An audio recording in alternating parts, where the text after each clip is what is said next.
इस वीडियो में हम लोग डिस्कस करने वाले हैं post fertilisational event and structure of plant, जिसमें हम लोग देखेंगे development of endosperm and development of embryo. तो चलिए स्टार्ट करते हैं।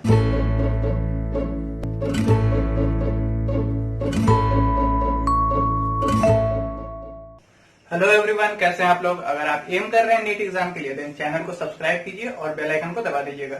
तो अभी हम लोग देखने वाले हैं post fertilisational event and structure in plant. तो अभी तक पोस्ट फर्टिलाइजेशनल देख रहे हैं, फर्टिलाइजेशन तक क्या हो चुका है उसको हम लोग देख लेते हैं पहले एक बार। अगर हम लोग कंसीडर करें एक ओव्यूल, ओवरी के अंदर में ये ओवरी हमारा यहाँ पे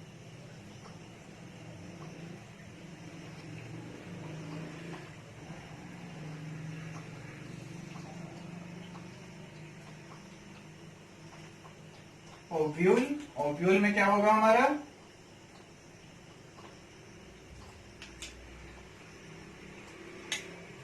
एम्ब्रियो सैक। ठीक है, एम्ब्रियो सैक में माइक्रोपाइलर एंड पे एग और सिनेर्जिड, कैलेजल एंड पे एंटीपोडल्स और बीच में क्या होगा हमारा सेकेंडरी न्यूक्लियस। यहाँ पे दो मेल गैमिट जो कि पॉलन ट्यूब से आ चुका है। ठीक है, तो एक मेल गैमिट फ्यूज करेगा सेकेंडरी न्यूक्लियस के साथ और बना देगा हमारा प्राइमरी एंडोस्पर्मिक न्यूक्लियस। ठीक है, दूसरा मेल गैमिट फ्यूज करेगा एग के साथ और बना देगा जाइगोट। ठीक है, ये अभी तक हो चुका है। अब फर्टिलाइजेशन के बाद क्या होगा, फर्टिलाइजेशन हो गया, जाइगोट बन गया। बाहर से देखेंगे हम लोग, जो ओव्यूल है हमारा वो बना देगा फ्रूट। जो तीन एंटीपोडल्स है वो डीजेनरेट हो जाएगा। हमारा प्राइमरी एंडोस्पर्मिक न्यूक्लियस आगे बनाएगा प्राइमरी एंडोस्पर्मिक सेल, जो कि माइटोसिस से डिवाइड होकर बनाएगा हमारा एंडोस्पर्म। ठीक है, एंडोस्पर्म का डेवलपमेंट हम लोग पूरा देखेंगे। फिर जाइगोट हमारा डेवलप होके बनेगा एम्ब्रियो, जिसका कि डेवलपमेंट हम लोग डिटेल में अभी देखने वाले हैं। ये जो ओव्यूल का इंटेगुमेंट्स है वो बना देगा सीड कोट। इंटेगुमेंट के अंदर ये न्यूक्लियस या तो डीजेनरेट हो जाएगा, या तो अगर इफ परसिस्टेंट अगर बच गया तो बनाएगा हमारा पेरिस्पर्म। ठीक है, ये पेरिस्पर्म किसमें मिलता है,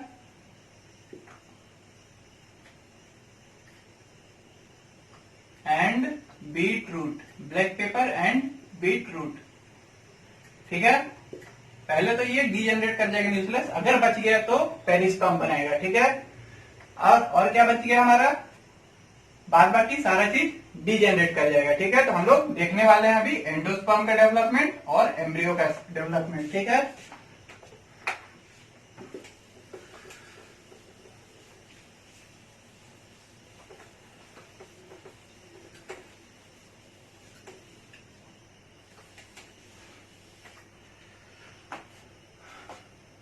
तो हम लोग देखने वाले हैं एंडोस्पर्म।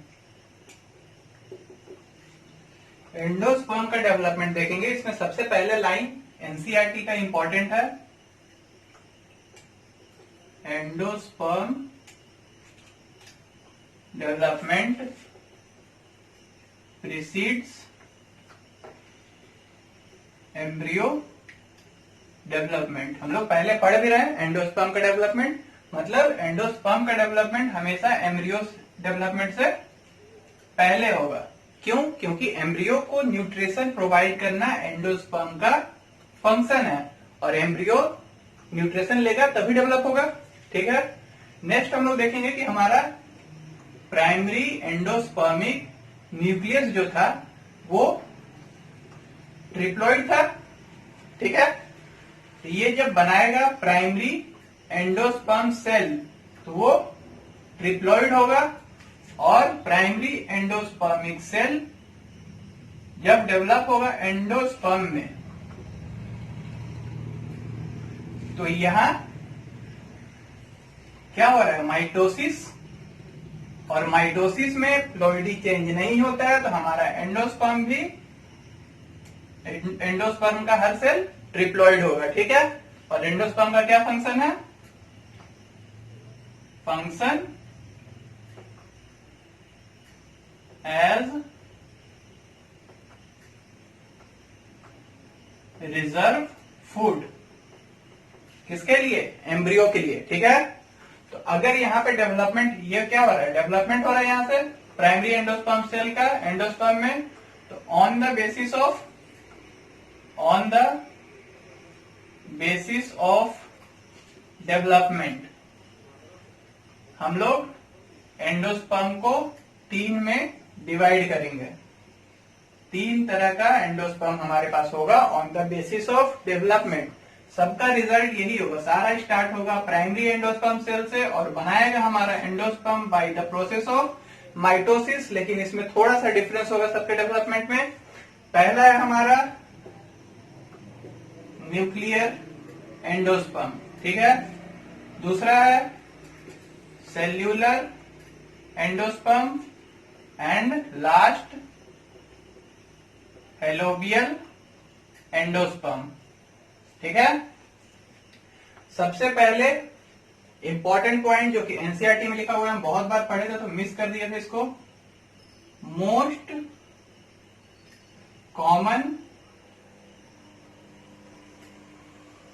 Common type. ठीक है। Most common type of endosperm कौन सा होगा, न्यूक्लियर। ठीक है। इसमें क्या होगा, हमारा primary endosperm nucleus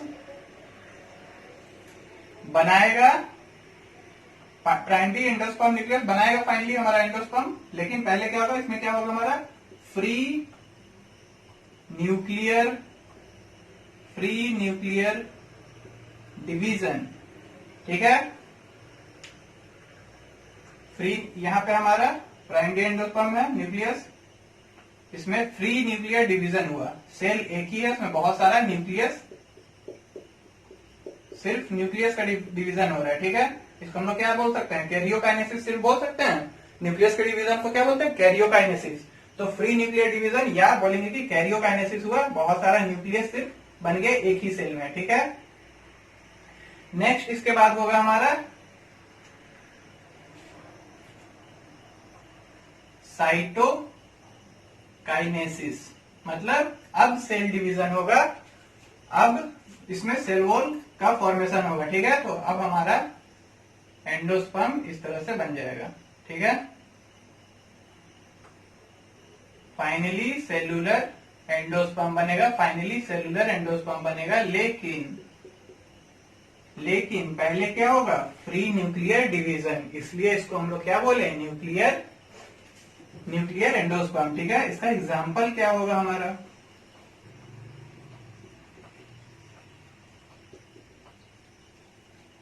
पॉलीपेटलाई group. Most commonly पॉलीपेटलाई group में ये न्यूक्लियर एंडोस्पर्म देखने को मिलेगा हमको। इसमें हमारा क्या आ सकता है, कैप्सुला एंड वाटर ऑफ कोकोनट। तो ये वाटर ऑफ कोकोनट बहुत बार एग्जाम में पूछा जा चुका है, पूछने का चांस ज्यादा है कैप्सुला का। ठीक है। नेक्स्ट हम लोग अब देखेंगे सेल्यूलर, इसको मिटा देते हैं। फिर से वही होगा हमारा प्राइमरी एंडोस्पर्मिक सेल, पहला माइटोसिस और एक सेल बन गया क्या, 2 सेल। ठीक है। फिर 2 सेल में, दोनों में फिर से माइटोसिस होगा। इस तरह से माइटोसिस होते होते हमारा मल्टी सेलुलर, फिर से एंड प्रोडक्ट क्या है हमारा, एंडोस्पर्म बन गया। ठीक है। तो ये तो बिल्कुल नॉर्मल तरीके से बना, माइटोसिस हुआ, फिर माइटोसिस हुआ, फिर माइटोसिस हुआ, तो इसको हम लोग बोलते हैं कि सेलुलर एंडोस्पर्म बना ये। ठीक है। एक बार न्यूक्लियस डिवाइड करेगा, साइटोप्लाज्म डिवाइड करेगा, फिर न्यूक्लियस डिवाइड करेगा, फिर साइटोप्लाज्म डिवाइड करेगा, जैसा कि नॉर्मली माइटोसिस में होता है। ठीक है, तो इसको हम लोग बोलते हैं कि ये सेलुलर एंडोस्पर्म है। इसका एग्जांपल क्या होगा, यहाँ पॉलीपेटेलाई था, इसमें हमारा होगा गैमोपेटेलाई ग्रुप। ठीक है, गैमोपेटेलाई ग्रुप। कौन आ सकता है इसमें, दतूरा, पेटूनिया एंड कोकोनट। फिर से कोकोनट लिख रहे हैं, तो यहां सिर्फ कोकोनट नहीं है, ये एडिबल पार्ट ऑफ कोकोनट। ठीक है, न्यूक्लियर में क्या था, कोकोनट वाटर, यहाँ पे एडिबल पार्ट, व्हाइट पार्ट या हार्ड पार्ट ऑफ कोकोनट होगा। ठीक है, नेक्स्ट हमारा है हेलोबियल टाइप। अब यहां पे क्या है, प्राइमरी एंडोस्पर्मिक सेल, माइटोसिस किया, बनाया 2 सेल। ठीक है, बिल्कुल सेलुलर टाइप का पहला डिवीजन हुआ, लेकिन यहाँ पे एक सेल छोटा है, एक सेल बड़ा है। जो बड़ा सेल है वो है माइक्रोपाइलर एंड पे, और जो छोटा सेल है वो है चैलेजल एंड पे। ठीक है, तो जो माइक्रोपाइलर एंड पे है बड़ा सेल, वो अपना अलग फ्री न्यूक्लियर डिवीजन करेगा, फ्री न्यूक्लियर डिवीजन अलग करेगा, और चैलेजल एंड पे दोनों सेल अपना अलग अलग फ्री न्यूक्लियर डिवीजन करेगा, और फिर से साइटोकाइनेसिस दोनों में अलग अलग हो जाएगा, और हमारा एंड प्रोडक्ट फिर से सेम मल्टी सेलुलर एंडोस्पर्म बन जाएगा। ठीक है, एंड प्रोडक्ट सब में सेम आ रहा है, सिर्फ डेवलपमेंट का तरीका दो सब में, तीनों में अलग अलग है। ठीक है, इसका एग्जांपल क्या होगा, इसका एग्जांपल एस्फोडेलस एंड मुस्कारी, ये 2 प्लांट है, जो कि ये हेलोबियल डिवीजन हो रहा है, इसलिए हेलोबियल्स एक अलग ग्रुप इनका नाम दे दिए हम लोग। ठीक है, क्योंकि हेलोबियल डिवीजन यहाँ एंडोस्पर्म का हो रहा है, इसलिए इन 2 प्लांट को या इसके साथ और भी प्लांट को जिसमें हेलोबियल डिवीजन होगा उसको कहाँ रखेंगे, हेलोबियल्स ग्रुप में। ठीक है, तो हमारा तीनों टाइप का एंडोस्पर्म यहाँ पे हो गया। इसके अलावा भी कुछ एंडोस्पर्म होता है क्या, तो कुछ प्लांट होता है जिनमें कि एंडोस्पर्म नहीं होता है। कुछ प्लांट होता है जिसमें कि डिप्लॉइड एंडोस्पर्म होगा, और कुछ में र्यूमिनेंट एंडोस्पर्म होगा। तो उनका एग्जाम्पल हम लोग देख लेंगे सिर्फ। ठीक है, तो उससे पहले एनसीईआरटी में लास्ट में लाइन लिखा हुआ है कि मेज राइस एंड व्हीट, ये सब जो सीरियल्स है उसमें एंडोस्पर्म होता है कि नहीं होता है। तो एग्जाम इस सब का ये सिर्फ पूछा है आपसे, तो इसका आंसर क्या होगा, यस, इसमें एंडोस्पर्म होता है तीनों में ही। ठीक है, अब हमारे पास एग्जाम्पल देखना है किसका,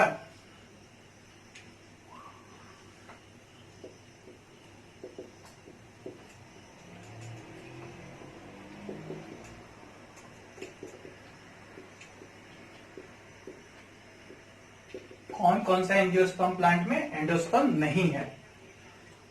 इसमें सबसे पहले और सबसे इंपॉर्टेंट है ऑर्किडेसियाई, दूसरा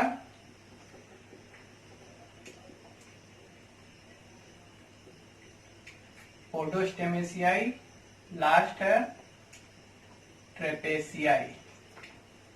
इसको याद करने में आपको थोड़ा दिक्कत होगा, तो लास्ट का पार्ट आप एसियाई ये फैमिली में लगता है। इसको अगर हम हटा दें तो क्या बचता है हमारे पास, ऑर्किड, पोडोस्टेम एंड ट्रैप। ठीक है, तो इसको याद करने के लिए, बस याद करने के लिए हम ऐसे याद रख सकते हैं, एक पर्सन है गुजराती जो कि पौधा को पोडो बोलता है। ठीक है, वो पर्सन है। दूसरा पर्सन है एक जो कि ऑर्किड का फ्लावर पूरा पौधा स्टेम के साथ लेके आता है और एक पर्सन को प्रपोज करता है। तो जिसको प्रपोज किया जा रहा है वो क्या बोलता है, ये ऑर्किड पोडोस्टेम के साथ एक ट्रैप है। ठीक है, ऐसे हम लोग इसको याद रख सकते हैं। नेक्स्ट हमारा क्या देखना है, डिप्लॉइड 2n या डिप्लॉइड एंडोस्पर्म हमको कहां मिलेगा, डिप्लॉइड एंडोस्पर्म मिलेगा हमको ओइनोथेरा प्लांट में। एंड लास्ट हमारा रूमिनेंट एंडोस्पर्म, मतलब एंडोस्पर्म है लेकिन फंक्शनल नहीं है, तो ये हमारा मिलेगा बीटल नट, या इसी को हम लोग बोलते हैं एरिका नट। ठीक है, ये हमारा एंडोस्पर्म टॉपिक कंप्लीट हो गया। नेक्स्ट हम लोग देखेंगे अब एंडोस्पर्म के बाद, एंडोस्पर्म बन गया तो वो न्यूट्रिशन किसको देगा, एम्ब्रियो को, तो एम्ब्रियो का डेवलपमेंट होगा अब।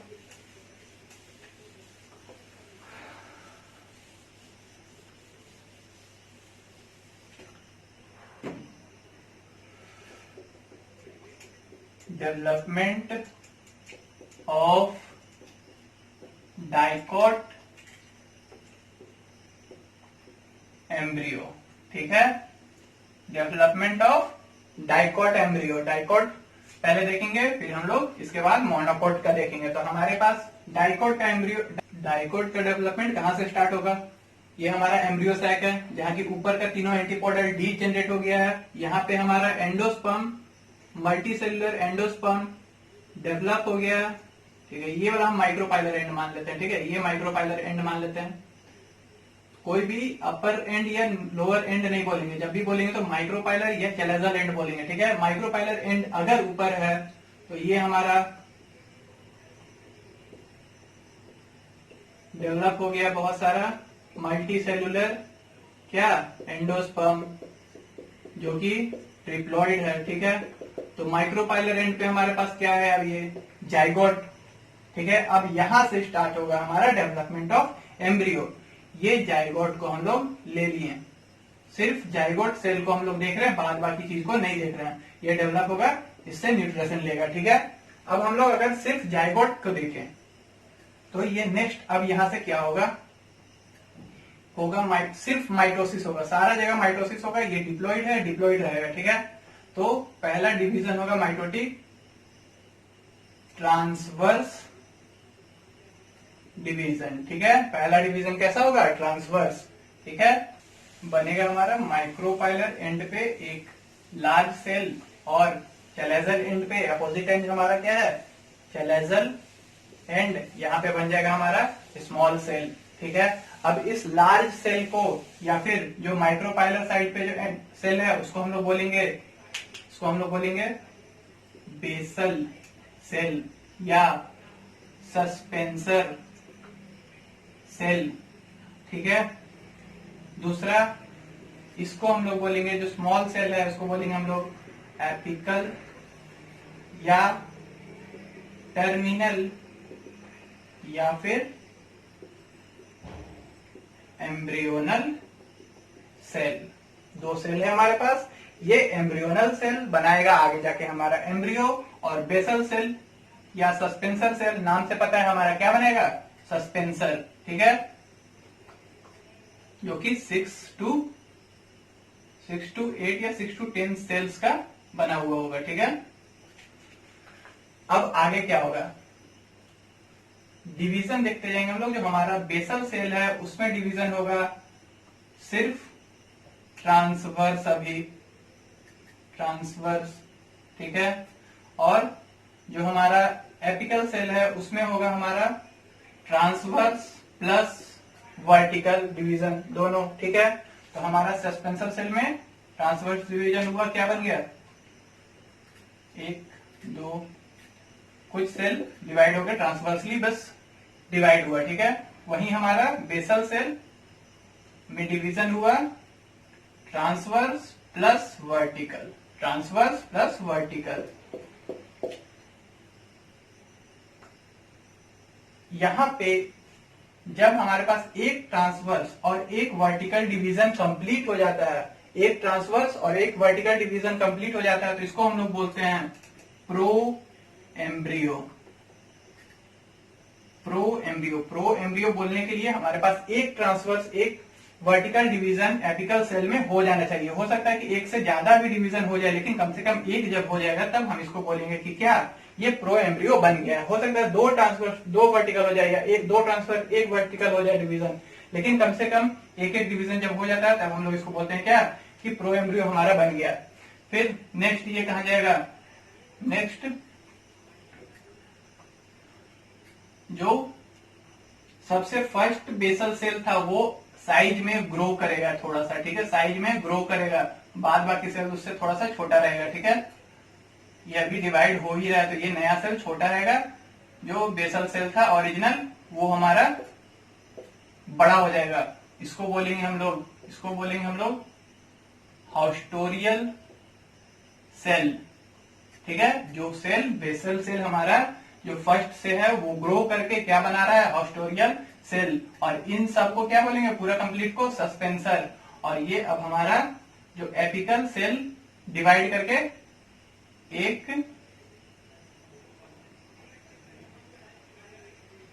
ग्लोब्यूलर स्ट्रक्चर बनाएगा, मल्टी सेलुलर ग्लोब्यूलर स्ट्रक्चर बनाएगा। इसमें कौन कौन सा डिवीजन हुआ है, अगर बात करें बेसल सेल का सिर्फ ट्रांसवर्स डिवीजन हो रहा है, सिर्फ ट्रांसवर्स डिवीजन हो रहा है। वहीं हमारा एपिकल सेल में ट्रांसवर्स, वर्टिकल और अब यहाँ पे periclinal plus transverse plus vertical सारा डिवीजन हो रहा है और बहुत सारा एक ग्लोब्यूलर सेल बन गया, ठीक है। यहाँ पे हम लोग रिप्रेजेंट कर रहे हैं एक प्लेन में, लेकिन ये एक पूरा गोल बहुत सारा सेल का ग्लोब्यूलर स्ट्रक्चर बन चुका है, ठीक है। इसको हम लोग क्या बोलेंगे, ग्लोब्यूलर एम्ब्रियो। प्रो एम्ब्रियो के बाद हमारा बन गया ग्लोब्यूलर एम्ब्रियो। ग्लोब्यूलर एम्ब्रियो को अगर देखें तो इसका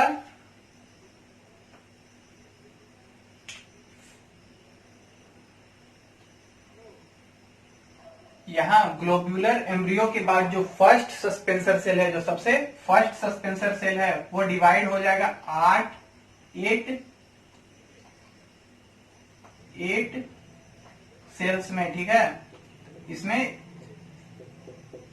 ये 8 सेल सारा एक प्लेन में नहीं है, बस यहाँ पे रिप्रेजेंट कर रहे हैं, वो भी एक ग्लोब्यूलर स्ट्रक्चर है, जिसमें कि नीचे का पार्ट मतलब माइक्रोपाइलर एंड, ठीक है। माइक्रोपाइलर एंड वाला पार्ट बनाएगा हमारा root cap and root tip, ठीक है।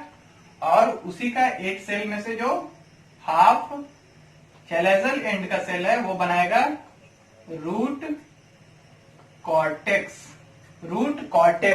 ठीक है। फिर हमारा जो ग्लोब्यूलर एम्ब्रियो है उसका अगर बात करें चैलेजल एंड, पूरा चैलेजल एंड ये बना देगा हमारा हाइपोकोटाइल और पूरा माइक्रोपाइलर एंड बनाएगा एपिकोटाइल एंड प्लूम्यूल, ठीक है, प्लूम्यूल। अब आगे ये स्ट्रक्चर को हम लोग देखेंगे कि सस्पेंसर सेल है हमारा, हाउस्टोरियल सेल सबसे बड़ा, फिर सस्पेंसर सेल्स, यहाँ पे एक ग्लोब्यूलर स्ट्रक्चर जो फर्स्ट सस्पेंसर सेल था एम्ब्रियो के बाद, और अब ये एम्ब्रियो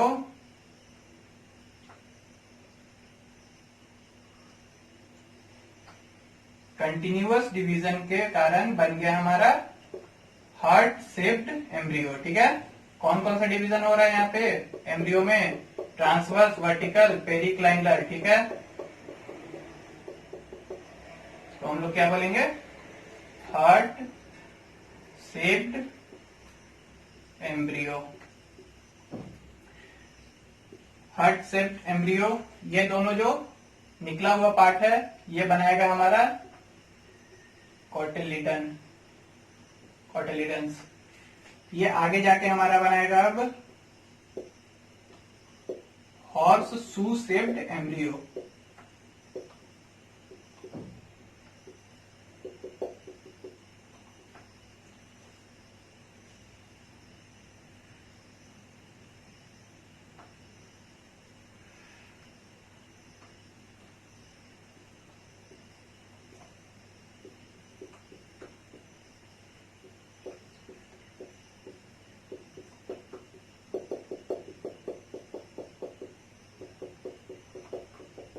देन ये हॉर्स शू शेप्ड एम्ब्रियो हमारा फाइनली बना देगा मैच्योर एम्ब्रियो। मैच्योर एम्ब्रियो में अगर हम लोग देखें तो ये बनाएगा हमारा रेडिकल जो कि जिससे कि रूट डेवलप होगा, एंड टेलोजल एंड पे हमारा बन जाएगा लिम्यूल, जिससे कि हमारा स्टेम डेवलप होगा। ये दोनों हमारा कॉटिलिडन, ठीक है। तो इसको समझने के लिए बार बार की आप एनसीईआरटी का डायग्राम पूरा अच्छे से याद रखेंगे। नेक्स्ट हम लोग इससे सारा का फंक्शन हम लोग समझ लिए, कौन सा पार्ट से क्या डेवलप हो रहा है। सस्पेंसर सेल का एक फंक्शन इंपॉर्टेंट है। सस्पेंसर सेल का फंक्शन है एम्ब्रियो यहाँ पे बन रहा है, एम्ब्रियो को एंडोस्पर्म की तरफ पुश करके रखना है, ठीक है। सस्पेंसर सेल का सिर्फ इतना ही फंक्शन है कि जो हमारा एम्ब्रियो बन रहा है हर स्टेज में उसको बस पुश करके रखना है हमारा एंडोस्पर्म की तरफ, ठीक है, ताकि उसको न्यूट्रिशन मिलता रहे।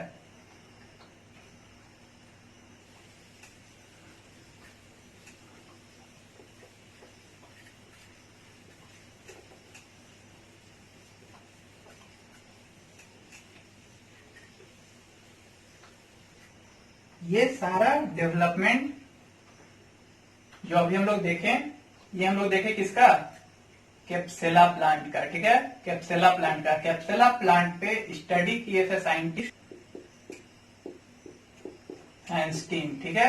हैंस्टीन स्टडी किए थे कैप्सुला पे।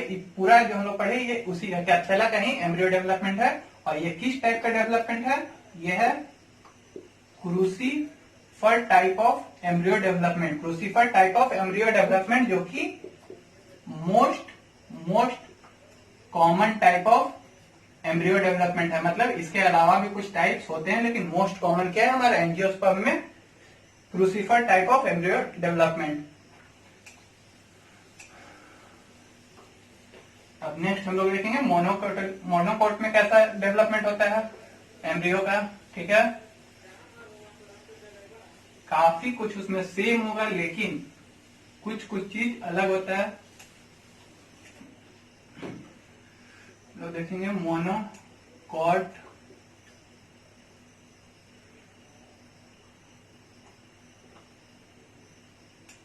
एम्ब्रियो डेवलपमेंट, ठीक है।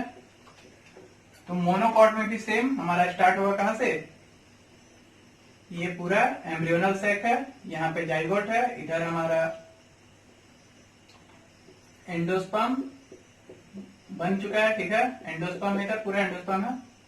ये जाइगोट सेल को हम लोग ले लिए, ये हमारा जाइगोट सेल है जो कि सबसे पहले डिवाइड होगा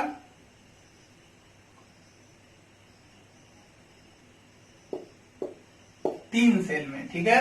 वहां पे क्या हुआ था, 2 सेल में डिवाइड हुआ था एक ट्रांसवर्स डिवीजन के बाद। इसमें ट्रांसवर्स डिवीजन ऐसे होगा कि इसमें 3 सेल बन जाए, एक डिवीजन नीचे, एक डिवीजन ऊपर साथ में, ठीक है। तो अब हम लोग इसको जो माइक्रोपाइलर एंड है हमारा, माइक्रोपाइलर एंड, तो जो माइक्रोपाइलर एंड पे ये हो गया हमारा टेलोजल एंड। जो माइक्रोपाइलर एंड पे है उसको हम लोग जैसे पहले बोलते थे बेसल सेल बोलेंगे। इसका और भी जो नाम था सस्पेंसर सेल, यहाँ पे सस्पेंसर सेल नहीं बोलेंगे, टर्मिनल सेल इसको बोल देंगे हम लोग, टर्मिनल सेल। एंड इसको मिडिल सेल, ठीक है। जो टर्मिनल सेल है हमारा वो बनाएगा कॉटिलिडन, ठीक है। मोनोकॉट है तो कितना कॉटिलिडन बनाएगा, एक। जो मिडिल सेल है हमारा वो बनाएगा एपिकोटाइल, हाइपोकोटाइल,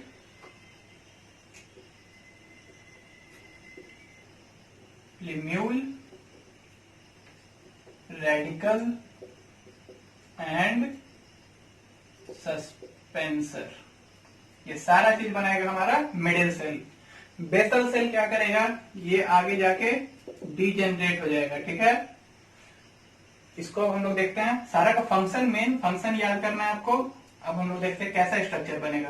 बेसल सेल को डीजेनरेट होना है, अभी है यहाँ पे, ठीक है, वो डिवाइड नहीं कर रहा है। Middle cell, transverse and vertical and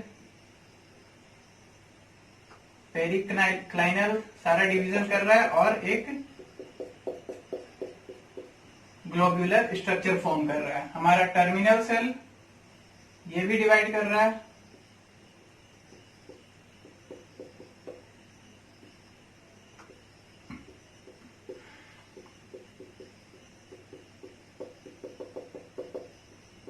सिर्फ बेसल सेल डिवाइड नहीं कर रहा है, ठीक है। आगे जाके कैसा फॉर्म करेगा स्ट्रक्चर, मेन बेसल सेल है, मिडिल सेल डिवाइड करके यहां पे हमारा बनाएगा कुछ सस्पेंसर सेल्स,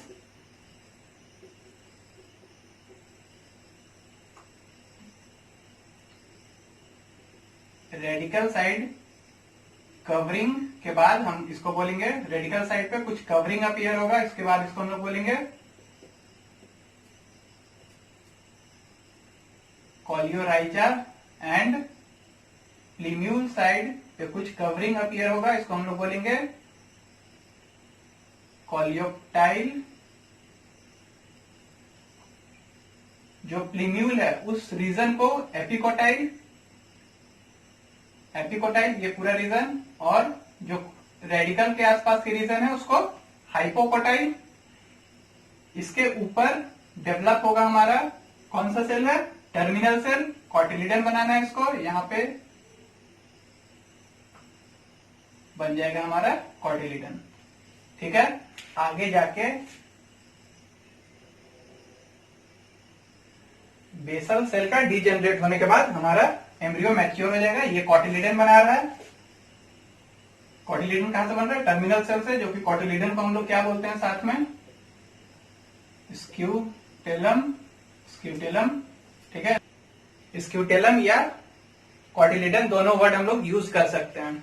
तो ये डेवलपमेंट हम लोग का कंप्लीट हो गया। वीडियो को लाइक कीजिए, शेयर कीजिए और चैनल को सब्सक्राइब कर दीजिएगा, बेल आइकन दबा दीजिएगा। मिलते हैं नेक्स्ट वीडियो में।